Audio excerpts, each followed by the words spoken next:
Mensagem do livro Por que tarda o pleno avivamento, de Leonard Ravenhill, uma obra publicada pela editora Betânia.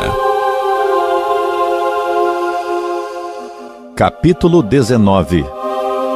Como estiver a igreja, assim estará o mundo. Nesta meia-noite em que vivemos, precisamos de crentes cheios de ardor por Deus. No dia de Pentecostes, o fogo do Espírito Santo que desceu sobre aquele grupo incendiou o coração de cada um deles, e a igreja teve início ali, com aqueles homens agonizando. Hoje, ele está terminando com seus líderes nos restaurantes, fazendo planos. Ela começou num avivamento e está terminando num ritual. Começou com uma força viril, hoje termina estéril. Os membros fundadores eram indivíduos de grande fervor e nenhum título. Hoje temos muitos títulos, mas nenhum fervor. Ah, irmãos, nossa maior necessidade agora é de homens com o coração abrasado, aceso, vivo. Os cristãos precisam ser colunas de fogo, guiadas por Deus para orientarem uma geração desorientada. Precisamos de fervorosos Paulos para estimular os temerosos Timóteos, de pessoas em chamas para brilhar mais que as que têm fama. Precisamos de crentes fortes para dirigir noites de oração. Precisamos de verdadeiros profetas que nos alertem sobre os lucros ilusórios. Que aproveita o homem ganhar o mundo inteiro e perder a sua salvação? É triste ver, nesses dias do fim, esses conferencistas que pregam uma crença fácil. O clamor geral deveria ser como o do profeta: tocai a trombeta em Sião, promulgai um santo jejum, proclamai uma assembleia solene, chorem os sacerdotes, ministros do Senhor. Joel, capítulo 2, versículos 15 e 17. Comparados com um coração que conheceu o fogo de Deus, mas permitiu que ele se apagasse, os picos gelados dos Alpes são até quentes. Só um calor muito intenso pode derreter um metal. Removendo o metal do fogo, ele se solidifica. Assim também o coração humano, sem o calor do céu, se torna um iceberg. Se um pregador não possui o Espírito de Deus, seu gabinete de estudos não passa de um laboratório onde ele disseca a doutrina e cultiva dogmas sem vida. É preciso unção para ensinar. A verdade tem que ser apresentada de forma incisiva e a palavra de conforto deve transmitir vida em vez de deixar o ouvinte sonolento, cansado. Precisamos urgentemente de cristãos inspirados. Esta geração degenerada necessita de homens movidos pelo Espírito de Deus. Se nosso ardor não passar de uma mera chama humana, se nosso fogo nada mais for que um sectarismo carnal, será apagado pela ventania da iniquidade que varre esse tempo do fim que nós estamos vivendo. Neste momento, o mundo está sendo avassalado pelo impetuoso vento das falsas religiões e do cristianismo morno, e nós também, alertados sobre essas falsas chamas por homens sem ardor, acomodamo-nos a uma vivência cristã sem fogo espiritual. Incapazes de discernir entre carne e espírito, os religiosos de hoje estão alardeando em manchetes bombásticas que já se divisa um novo boom espiritual. Mais uma vez, o bom está tomando o lugar do que é melhor. Os sábios entenderão. Na verdade, temos motivos para nos alarmarmos. A luta está cada vez mais dura.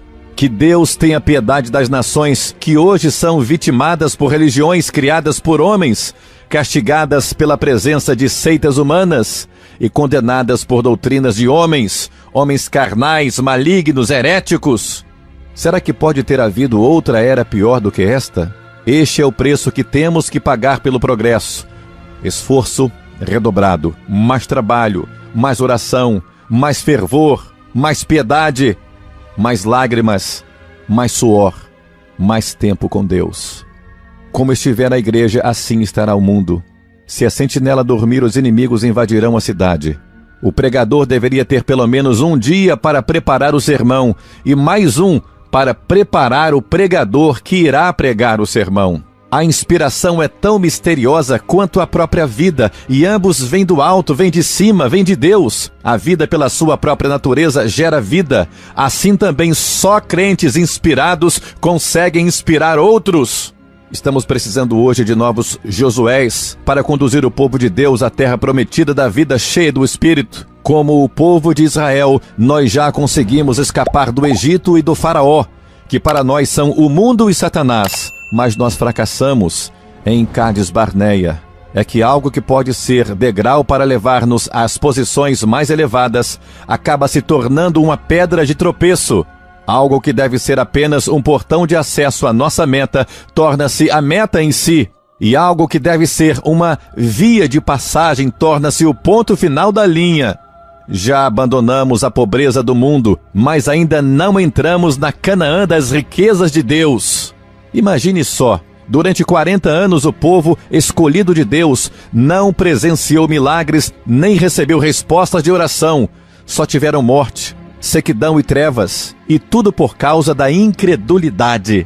O argumento deles foi: esses gigantes são grandes demais para nós. E nossa resposta diante das dificuldades hoje deve ser: Senhor, peço-te que lhe abra os olhos para que veja.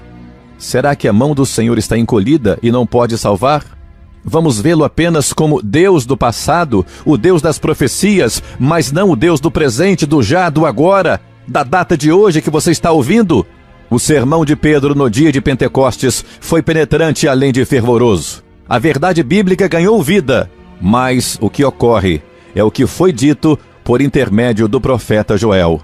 Atos 2,16. O escritor inspirado sentiu logo que essa espada do Senhor tinha um novo corte, de modo que usou para tocar o coração dos seus ouvintes. As pessoas estão sempre dizendo que, nos dias difíceis em que vivemos, os ouvintes precisam mais de palavras de consolo.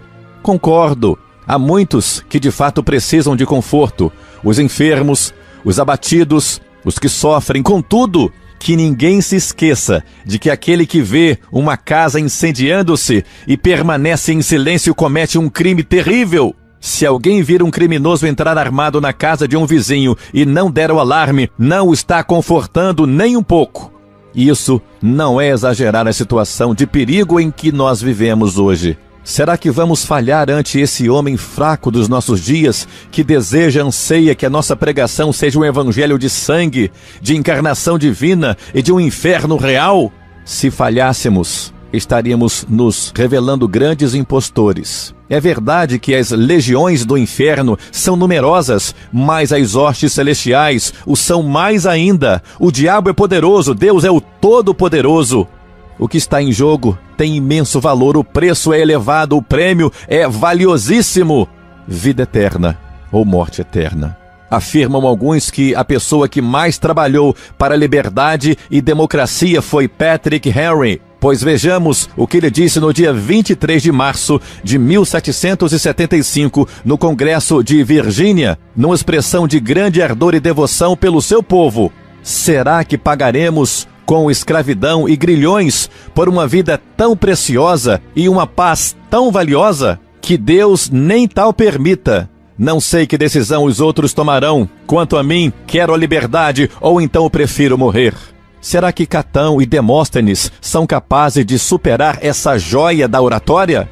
Dá para acrescentar mais alguma coisa? A terrível escravidão que avança no mundo hoje, ameaçando o resto da humanidade, não é nenhum conto de fadas, é real. E se porventura o comunismo viesse a conquistar o mundo todo, não existe terror maior para o verdadeiro Filho de Deus do que a eternidade, que aquele que não aceitou a Jesus vai passar nas profundezas do lago de fogo. Talvez possamos aplicar as palavras de Henry a nosso contexto. Será que pagarei com infidelidade e uma existência sem oração por uma vida cômoda? Será que no grande tribunal de Deus, os milhões que pereceram não irão descrever-nos como materialistas que conhecem alguns versículos? Que Deus nem tal permita.